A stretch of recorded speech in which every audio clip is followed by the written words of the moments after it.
followed by the pound key. To leave a message for this subscriber, press the pound key. To the messaging service. You have no messages. Main menu. To send a message, press 2. To work with your greetings, press 3. To change your settings, press 4. To get your deleted messages, press 6. To leave this mailbox and log on as another subscriber, press 7. To get more help, press 0. To exit helpful hints. These helpful hints are divided into topics so that you can skip the topics that you are already familiar with by using the pound key. Please remember, you can leave these hints at any time by pressing the star key. If you want to replay the hints from the start, press 1. The first topic is about the pound key. By now you've noticed that one of the things that the pound key is used for is to tell the message sender that you have finished entering a number. When you are not entering a number, the pound key lets you skip ahead to the next task. For instance, if you press pound while you are listening to the header, which is played at the beginning of each message, you will skip immediately to the body of the message. Press pound again, and you will jump to the next message.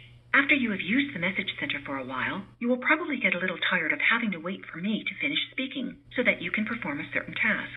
The next time that happens, press the pound key to skip the rest of what I was going to say.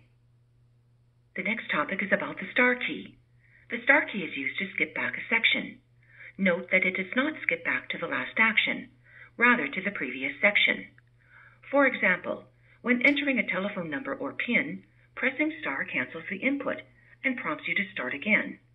When adding addresses to a message, the star key removes the last address or cancels sending the message once there are no addresses remaining. From the options menu, the star key takes you back a step to the previous menu. And finally, when listening to a message, pressing star will take you back to the main menu and not to the previous message. Note that pressing the star key at the main menu will end your call. You should then hear me thank you for using the service, and the call will end. The next topic discusses features that make listening to messages a little faster. You don't have to wait for me to finish talking if you want to erase a message, save a message, or skip to the next message. When you know what you want to do, just do it. You already know that the pound key lets you jump to the next message. There are a couple of other features that are useful too. The 7 and the 9 keys let you jump back or jump forward in a message. Press 7-7 during message playback to skip back 5 seconds. Press 9-9 to skip forward 5 seconds. Another handy feature is the ability to jump back to the previous message. Remember how the 1 key lets you go back to the start of a message? Well, if you press 1-1 quickly, you can jump back to the start of the message before that. This means that if you are listening to your third message and want to go back to message 2, you can press 1-1 to go back.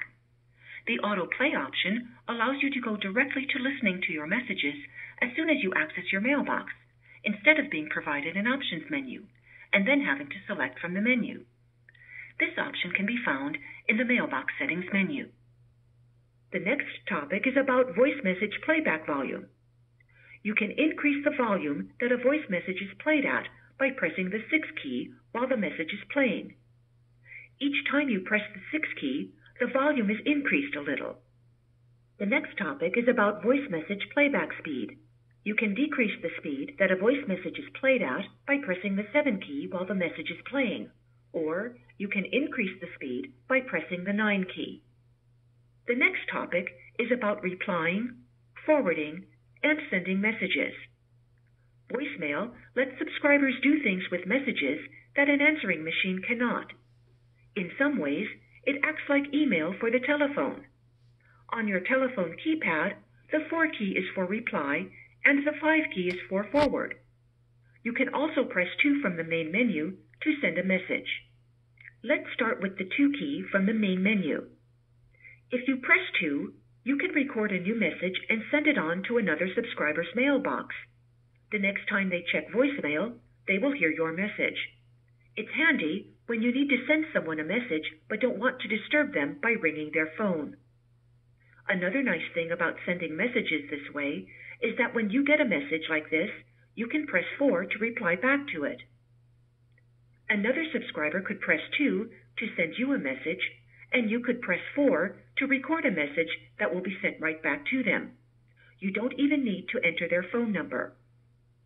Finally, if you'd like to share one of your messages with a friend or coworker who also has voicemail, you can press 5 to forward a copy of the message.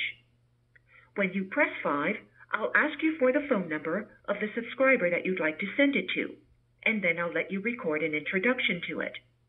The other subscriber will hear your introduction followed by the message that you've copied to them. So again, 4 is reply, 5 is for forward, and 2 from the main menu is for send a new message.